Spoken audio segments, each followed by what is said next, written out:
Here is a close look at this bullet journal from Vivid Scribbles. This is an awesome bullet journal if you are into bullet journaling, very functional, lots of great features. For one, we've got this piece here that can close up the book when you're not using it. So I'll just go ahead and open that.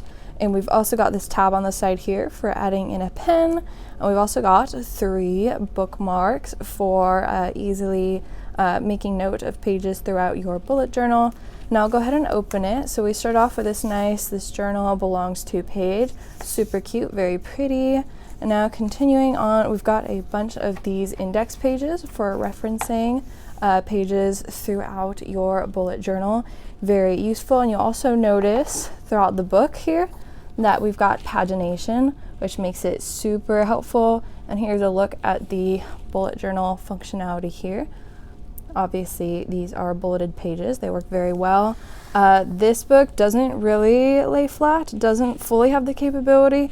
It does for the most part, but the pages will pop up a little bit, even if you're in the middle. So it's close to laying flat, but not fully. Either way, though, it's still great, and it's not hard to write in it. So here we've got one of our bookmarks and how you can use this bullet journal. Again, very easy to write in. You can create some very pretty designs and ways to keep track of everything. Back to our index here. So here's kind of how this bullet journal looks and how it works. It's a very nice option if you are looking for a bullet journal. And lastly, I'll talk about the cover here. It's kind of got this linen-y feel to it. It's very pretty and it feels really nice against your hand. So if you want something that isn't scratchy, that's kind of smooth, this is great. And it's kind of a fabric-y linen. I definitely really like it.